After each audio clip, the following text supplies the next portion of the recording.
Hello guys, I'm Emma Jane. Welcome to my YouTube channel. Enjoy yourself and stay tuned. Bye.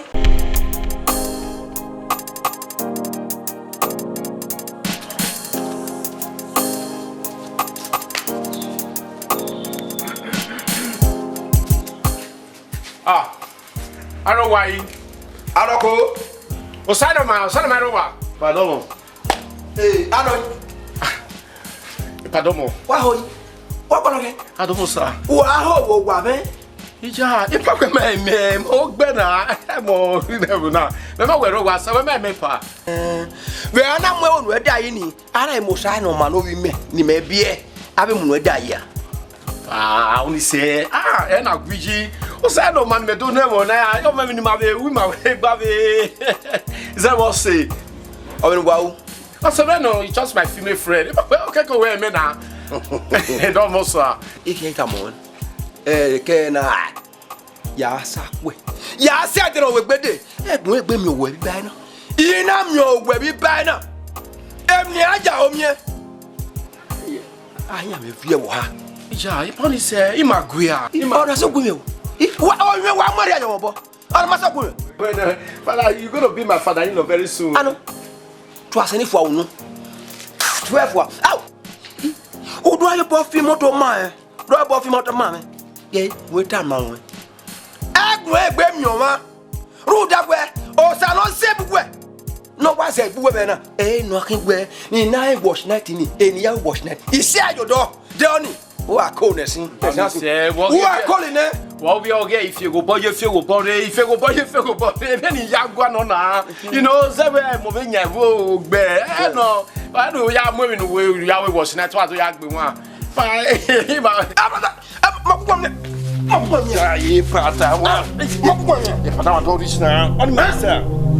I leave me, not gonna do like this for grand. Yeah, what man?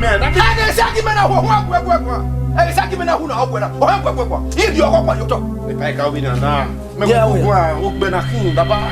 I get level na me get this time. Me na like you we now. If I can win now, me no wa na go ma be no baba temu. I just to go like you now baba cool down. They do like that. Mo ye gbe. Baba they do like that for the grand. Ìbàdàn wa tó rí sí. Nenu kuri yedi, nenu we no we yodi here la dia. Eji ni are ju egbe, yodi here. But you want marry your daughter, take her easy now. You dey paro, you dey pop up. Now don reach now baby talk to. Do o here. Don reach. O here you me. How this say? We dey gbe la man ya ka manu we. If I not go dey do like that for Rick now, be this one. You know my father-in-law to be now. Baba, you gbe me here when we ready. I just go like you. You know everything. Pakoyo, just take him easy. It's okay. No ma gbe ara burin adio wa. Akwagwa. Omo ni we le gbu ke yin adio bi me. Ru da we imun na ta e do. Emun le gbu ke, le gbu ke, emun na ti e. I me da gbo yin aje. Emun le gbu ke. Ada me rio. Ada rio. That's number 1 for you. He ga we gbe mi o na gbe la mo na. Gwawas na ha abegbe. Boss, no matter came away ye. Eh? How am I going to hold you for selling? What grip you not be monodama? Sorry. Yes? We were no. But we were poor when I got me a temper. Eh? Take her easy. You haven't made him and I will let me go. Yo, oh, can you remember? But there's nothing I can do. Well, me. Oh, eh. Oh, 1, 2, 3. I believe you. How am I na better? Me na mi jinana. Egu me wu. We nyani zedo we amaru de marie umome. Haru du merima. Egu me wu. Understand when I was here. That man, no wa me ni. He's my future father-in-law. Yeah, boy. Big guy we. It's my future father-in-law. Ya gbe mi nya. Oni asimegbe. Oh, mo we be run o be tan me megi. We na me we no agbo, you know when I get kita we no agbo se. When I get agbo se iba obi e. Bro, now the way they do me for body. I know you before. I don't know you. Oh, my kid, no problem. Go to million now. Eh? You know how many people they pass the outside? I don't know. Yeah, man, you fear me where I'm moving. What is say? No, bro. Now the way they do me. Oh man.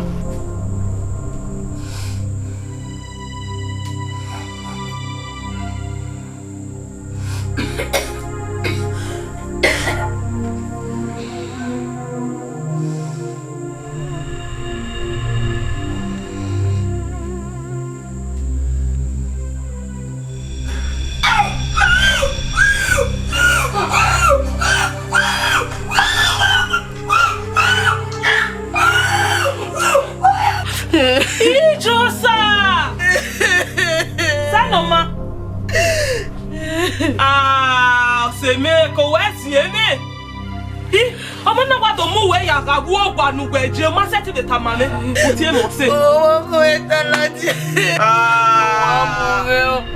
C'est mais on a bé. On n'a pas y a de mouer à la.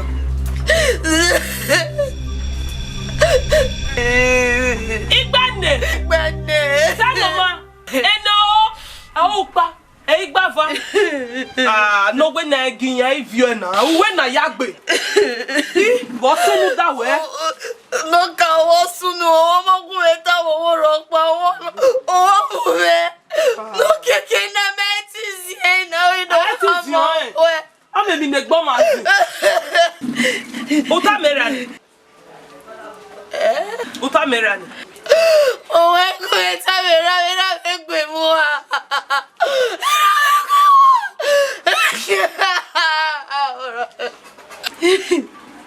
Aseme. Igwa o ma no we mi na ya. Ogbe wa no. Ogbe wa no. Igwa gbe no ogbodo amu we yara. Won kata ma me ve dere we umina mi bodo mu we yara. O meta unu da oye jebuta na. Unu gbe do jebuta na. O ko fi aso gbe. Ah, ogbe no hin azara bo we. O salwa bi pa ba ogun hin agbe yo ma o. Ije. Ogbe, where are you? Igbo gbe no se. No, I'm a beggar. Oh, yemi gwa o. Eringa wa yemi gwa o. Isa go nebe no hin abia me yo gbe ko. Ge yemi ni ga o. Wa isofo na ri oge misaya taloma. Wa isofo ne, ari oge misaya taloma. Emi sa ata mi me ni ma hin awo gbe. Wo go eta me. Ija, when emi do na ro ni. Ba se ni neta me ne bia ri ayo. Ije. Age kwegi muwe. Awo je ni yan do muwe yaba. Abi tu ogbe bu yan ri owa. Ogbe ma ti emi awo emi yan go we de. Oni se. Ije. La ri do muwe ji. E pa muwe la yi. Auntie.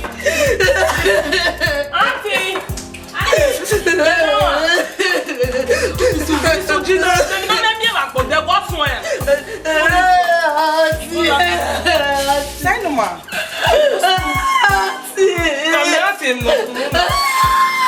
Say no. Only. Calm down.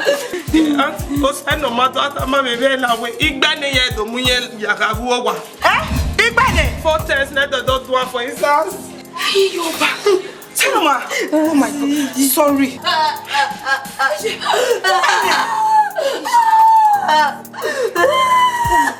Muta. Oh, say now. Woman away. Oma baby the face. Oma baby face oga. No ni no ya no. He mene na bia me yo ma no do amo say no ma yaga. Ogbe no. Ogbe. Be mo na. Ogbe. I ti sunu. O se. Jimmy. O se kala wo.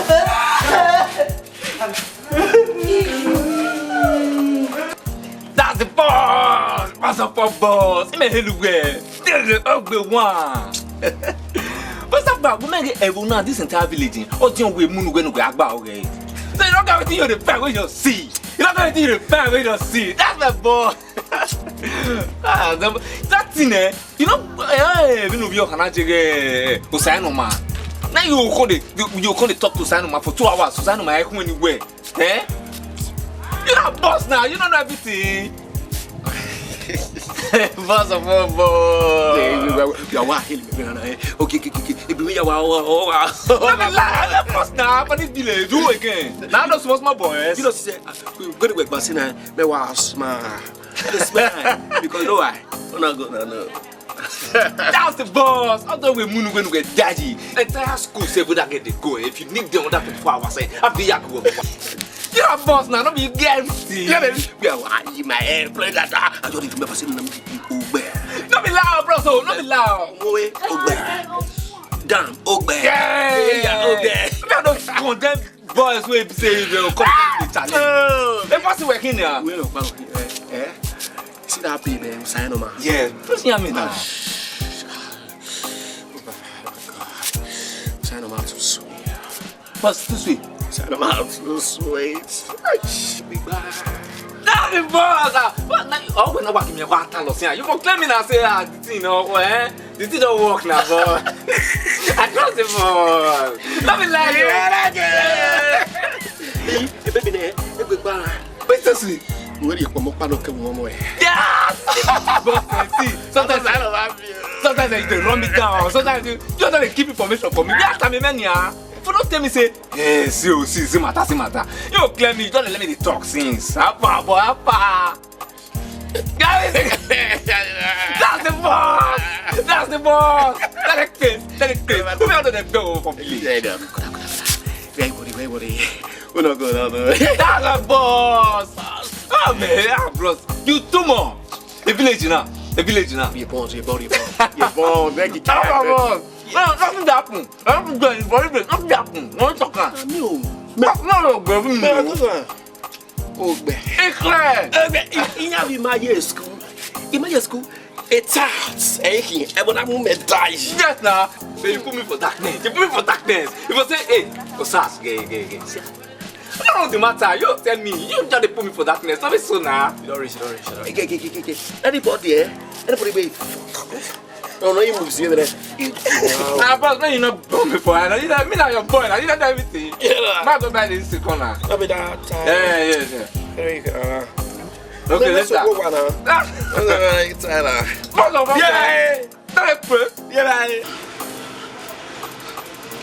But I don't know.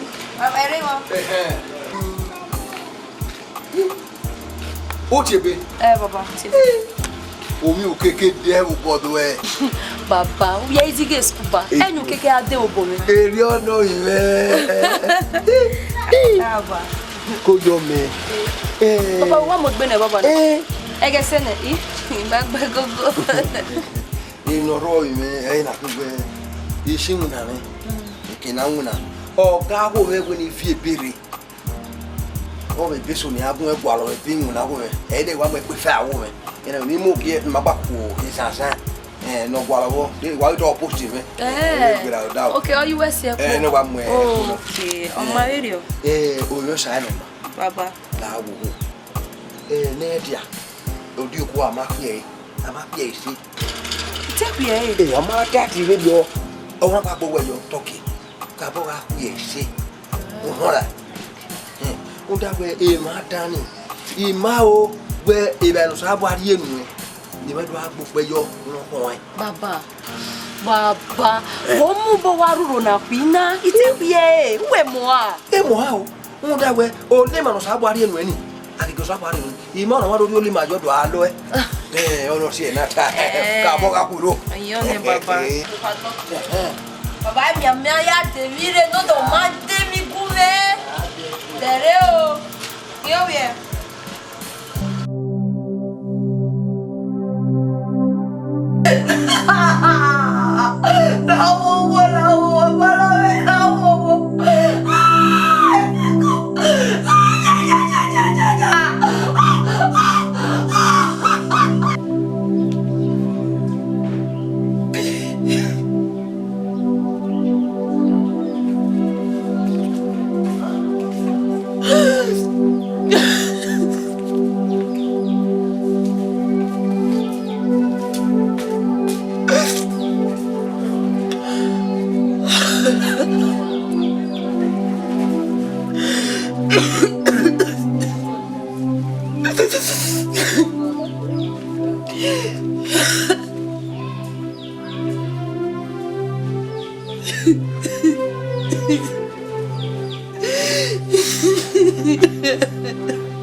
Sanoma.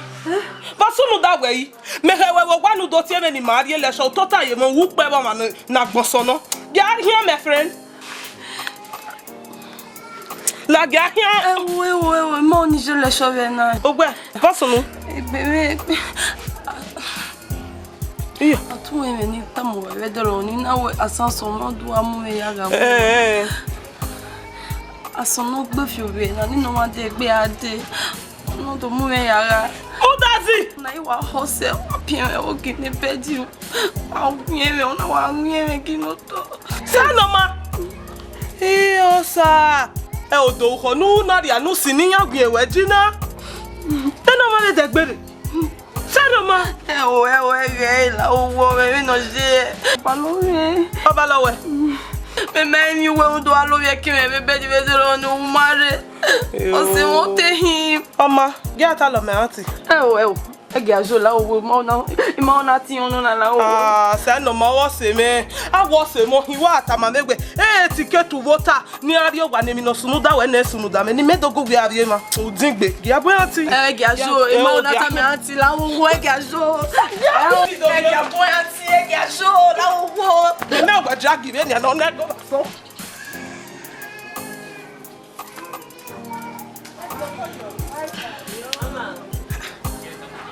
Ibi kana kai to 5.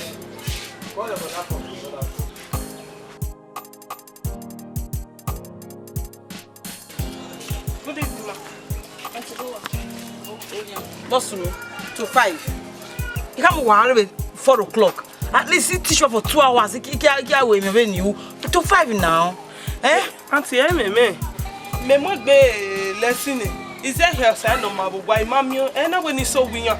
Igi se ba total sukunu. Awunu pupu wo ma na gbonso no. Na Sanoma Bosunu da we. Anado atama me pe mi ni makata bege ni. Na gbo ma bunyere do akoro yin. Ogwe no ma bere na so. Odo be koro yin. Odo atama me na we ni wari e bu ade. You know for yin. Sanoma. You understand Bosunu? Auntie, egbe mi ma do ha mo wa redo. Ina wa sanso won do amu me yara. Asono gbe fi na ninu wa de egbere ona do mu me yara. Salobo o da si yan ji. Mo de san ju gbe me yan.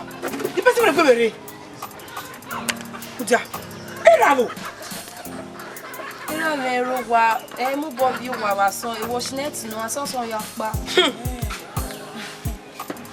Era. Ọmọ fún ẹ na. O pegbe. Gunu e Sanoma. Unu pe ye tama we mama na de ma se na fi. No. Era washnet no. Oh, we washnet wo e. We washnet no bi e bo kwa. O ya era wo na. Boje Inyo gwi ege. Ete ni. era wo. Na me die ni na ogun a. Ina me aso wa ne. Problem you know. Ona na. Ogbere be careful now. Ogbe zara gbogbo salo abi baba kene riri aje no. Hey. Ogbe no wetana. Ibi tike eni. Iwe eni. Ni ma kwe swap one. Igbese. Ori na ya. Auntie. Where did the person ji? Who tell you to go young? Etioge. Mo pa ti ma won wanu na ma ti dai. Te do pa yo wa. Ni ya lo ye yo gwa ba so na mo pa no mi me na ya be bilo. La adog Oma. Ose. Oma. Alele. Auntie agi ma. Yaun. Who be me? What you no set it go? Who set it go? Yaun. Huh? Who set it go ba so? Gbọ́dọ̀ lo be ki me wa so. Me, ebi ni akoro yo e no la go mo wese. Yo, Michi. Damosa. Il y a owo mi ko be school wa ta ma ni. Mate we mi ko. Opa no emi no sunu. Me a time we ma che we o we a o no. Ora. Ru da ye do da o. You do that way. Amala I do lo waji. I ti do lo eji. Yo no wo kwa mama. Bo. E ba ta ni. Epa. O ka do ka ma mi we. Uzoleva no gbera. Uzoleva no gbera we. O won do amu ye wewe wo wa. We gba ni e di person here. Dey we know we na na go with the person we na so. Anyway, eravo. No one do ila wa we ujinwina. Oko. Ijebe. Anyway, could be home or we may have my little. And I will not even where you do hamway. No soon. Sign on ma. Papa. Ijebe. Baba. Jeme. And the Deginia Nagba, Menena of your Margitamu when again. Oh, bear, oh, do I quarrel your ever so? You know, you man, have a Tony Mama. Obe. Hey, Ijebe sign on ma. Akagewe. Inya really ma joga lo. O ma ta ma sign on ma. Sign on ma ya really ma joga kegewe lo ma ti ta ma. Eva, ne. Igbese sign on ma. O ma ti ta me na bi ogbe. Papa, Yeme, only my area, ya like a level. Umbata sign on ma. Papa, one moment.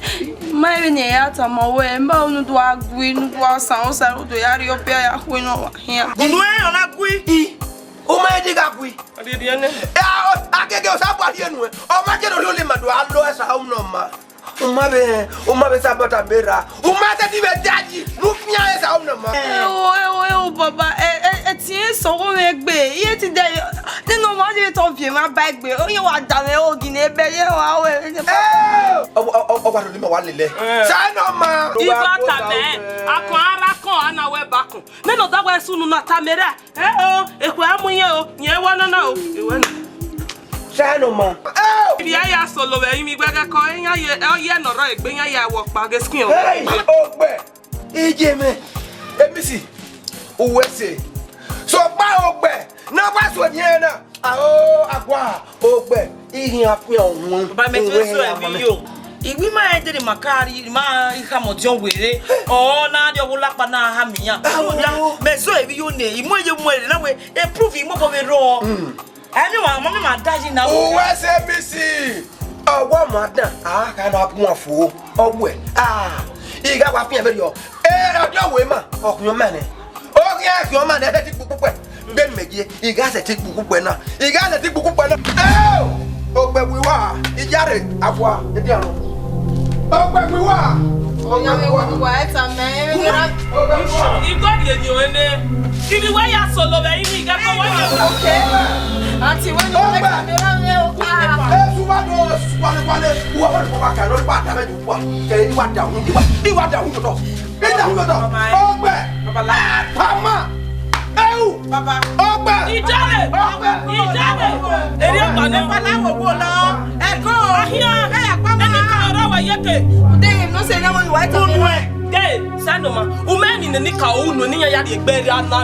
Era no sinyo sege no ma. Eta me ori yan na. Inya yo ye we ya wo pa the skin we je. O ye bi sa na na wa ye. Ira wa ye kerane. Ijare. ona na mio na wa ye re mi oni wa so. La owa, no wa uri na yin yo no pa ko so we. La owa. Auntie, le ra me ke ya gbo. Ogbe agwa. Okudo. Ogbe gimete ona kudo. Apemaro. O sa ba no se biwe. De ti do ba gbin ogwa. Ya afian hu na aso yun ya awon me. Obi me. O ya mo yaga. O ya ri o le ma yo gege yo alo wason. Mama. Uga eme very dear. Where? Hey, walk I say we don't wear. All right. Na. Ma de jare me. O we no ho ya ka mi no ma ho. E di o kan no ma we. O ke ma na wa pe ugbo do kan kan. We. E be we ho right. A ba pe.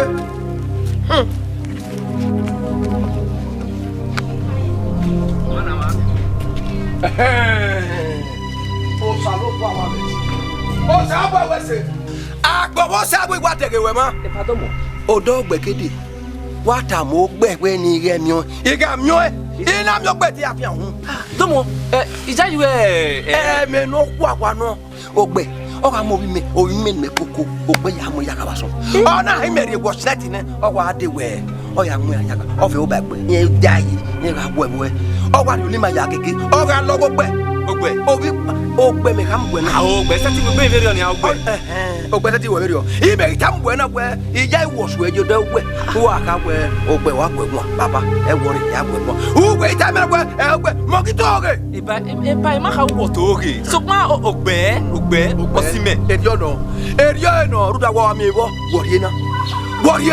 Ogbe gbari olima yo mi akeke oga loe aseso ya wo yare mi are wo nek ogbe imegita mu gbona mo ta ma bueno ga leme iga mwe ya fi on e ba ya gbe ko do ma je weri o gbe yan gbe ba da ma da bo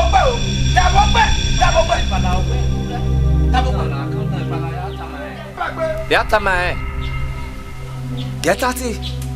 If say you don't even tell we supposed to run this matter self. How we Ugbe na ya moyaga. That's my guy. We don't run this show.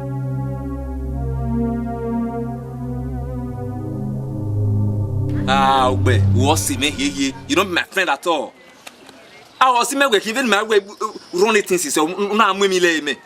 You don't fit tell me say you don't run this matter. What's supposed to be your problem? We are trying to work with but we are going to walk trappy. When we are tired working then I want to be the problem. Is that you claim me say oh Ogasi I don't run this matter. I'm going to be no them am me dia. This is who is why? We me woman na. Yeah, get me tell where you run any. Yeah, run it time away. They gonna wait till you run. You don't want to tell me. Oh, SARS. E go why not be even baby na me run eh. Ya run baby na time away na. No baby the issue. Ogbe. Me run na. You never run now. Na your people where are mama me we wa. Ona me the man nearly use collar cut my neck. Oh we are moving here yaga. SARS. Okay. Bata. Oh be anywhere moving here yaga yata me bu. I talk it. I will plan your plan kwale me ato wa me ma wu. O kana kire your plan kwale me do. Ona wi ibe mo. Oh, Ogbe, me no dey lie to you again. You know, any me no. Oni dey ma we o ma be ja gbe ni. E ma jo we make begin ye. Maybe I think begin me matam we are. They go. I told him, I'm here. You they have something for me. I not like here. Oh, no na we.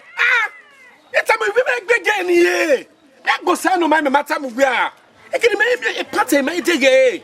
E can lu me. Me jo. Era na your people we are jowa. Era na your plug we me ajowa.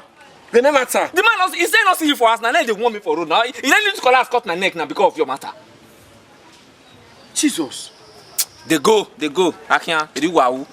See. Na me be Ogbe. Mo nya tan na. We me gbe. Isa ge me onyo of boy. I ga run a package ni tama we be run any. A package we go. E be ma jo. E ma ni na mo pack be me do. We ni ma. Okay, that is to say on run e yo me care. I can't do wait time me in my talk now. What's that we They go. You don't want to tell me. What's that we You don't want to tell me. You don't believe me. When I don't get any shit. Rest now. If I see talk now, you say you want beat me. I can't. Now me give you the link. Say this guy not grip. Force him. Oh God, I don't reach you now. Before I be like toothpick. And they tell you say this master and I'm a runner. You don't want to follow the hack you. Oh where you swear? Who swear? You don't do now. Somebody gonna tell you. Say they talk about me now. You don't. Let's talk about. I'm pay you are. Not your press me because you grab. Not your press me. I tell you. Not your press me. Who swear?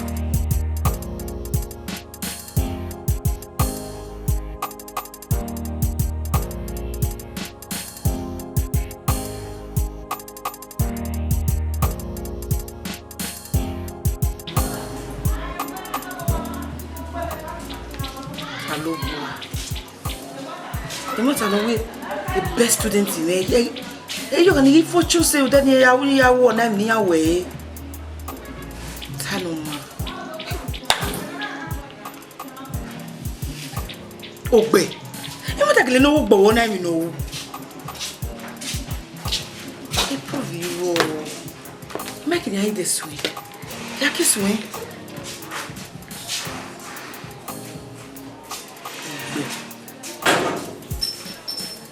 The worst person now with my baby face okay. They prove you wrong. Then you are at the police station. When you put them at John Wireo.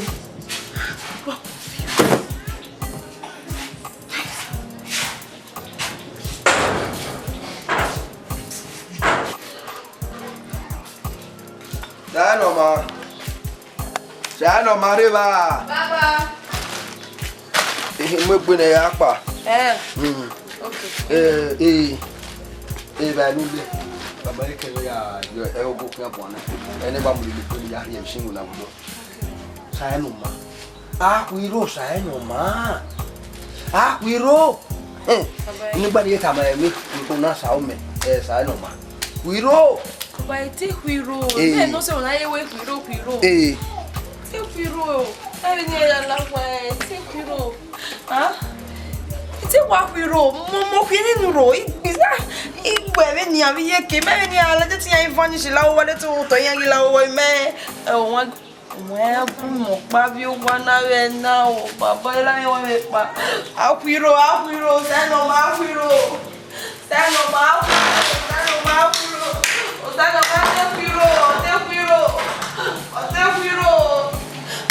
ma se kwiro. Me aya se o. O pa bi o wa na o wa bua.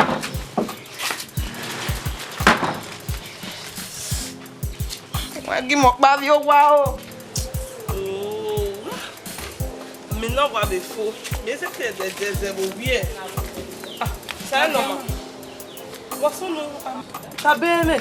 Me to wo bi ba fa hin de me gbe. Ero era mi da wa pa baba na o di wina. E pa me ni kama o le do na nu la o on do gun ewe wa won ye mu e la o se we la o eta o de la o. Ça non ma. O kwere apa ni na do wi ma do lo wi egbe ewe mene. O oro ma ye ve me la wo wo. Ise tin pe no amugweri on be mu me. O ore ma eva ni no me ti we bi ro pa ru eva de ma na ma kokko gbe la o. Oni bi e ma get we ye expect ni no ma.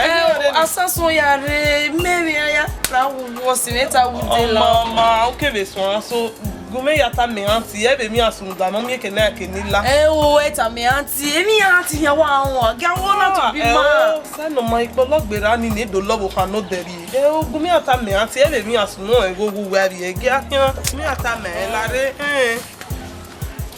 Ma.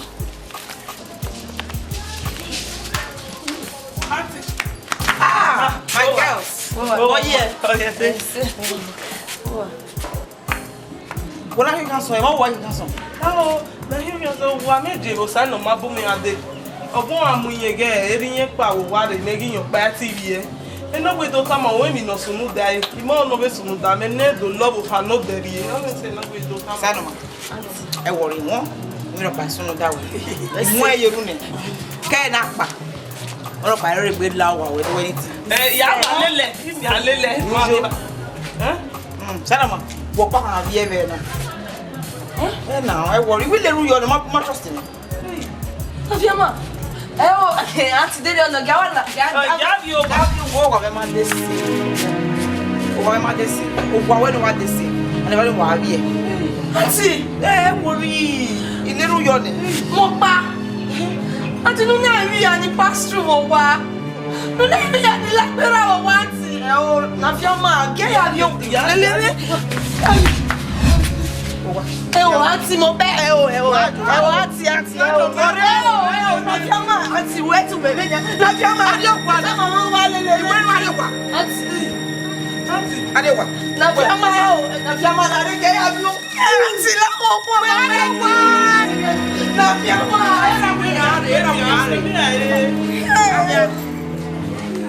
Akia Optoma. Tota la no ma ya ni owa we ra no o na abi ba ni na ikolo bi we wo wa nya e wo ni bye bye o go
kimi ke ya meria o egu go be ruse ma ni lo ye ke ru do be nu ya u gra gra gra me no de o do a foro yo e Wakai.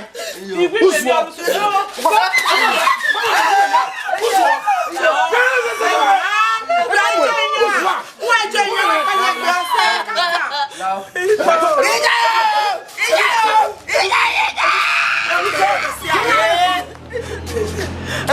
Epa, Missy. Ogana mata. Tuna. Te ma. Wa dia bego na. Wa bikuye mo. Obi hana. Obi mimi na ngene na. Wa destroy each other. Na you more yes school. Ono do wa press your school. And you west so. Do that way. Awa my precision. Police station on the table. Awa my precision on the. Police station. Police station. And the police station. I'm going to go away. Yeah, more good. More never now. I'm going to like that. I'm going to pack away. But I'm going to walk away.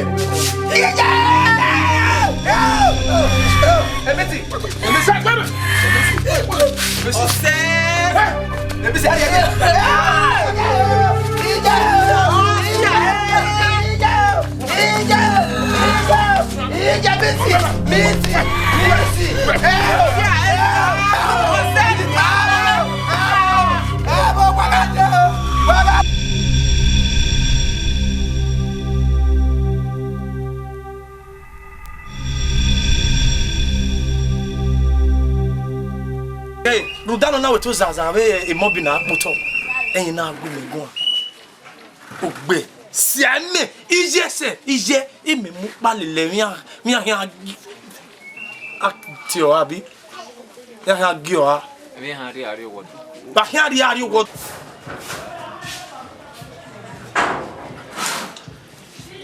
Kile hiyo. Ya we mo sa no mai. Don't know, Dan, you know you're moving on your way. Igba No, you already know the already related Ogbe, okay. Listen, Okay, what you okay. are thinking now, yeah, this boy. Okay, sorry. No. I was sorry. I was not the boy. Everyone was just no view.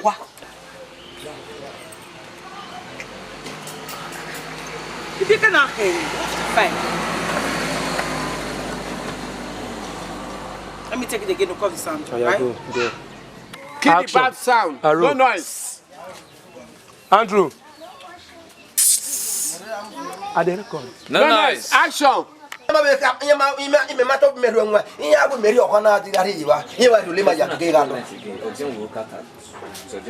Okay. Action. Adoro. Everybody, medium. Action.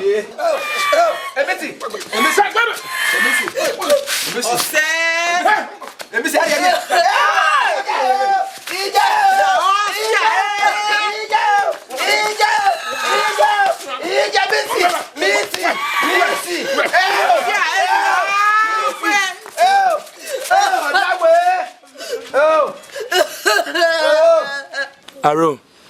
No noise. Action. Go now. Are you rolling? Yes. Anybody no Bros, I trust you now, but where do you about shout? Aro. Are you shooting? Yeah. Sign on, man. Okay. You have to start from beginning. No. No. I know. Baba, well, say no man. Nah, boss, man, you not born before. I know you me now your boy. Now you not everything. Man, go buy this corner. No be that time. Yeah. Okay, let's start. Boss of Yeah. Yes. What will leave me? Is that you claim me say, oh, Gassi, I don't run this matter. I'm going to be them. I'm going to be Nadia. This is who was what? Women me woman. Yeah, get me tell where you run and yeah, run it some away. I gotta get here over here tough time. Even no logo was me at again. Sign on, man. Yeah, I get over here tough time. Even no logo sign on man. Some me no 1 moment. DJ can no do down and he's a get bay. Anyway, you call him. Get like getting make the Kenny, not the Kenny, but we are. How, Ogbe? Umagele we na kana. don't your pia bubu as you wa, mommy we wa, ona me we don't the man nearly scholar cut my neck say onya go moving here.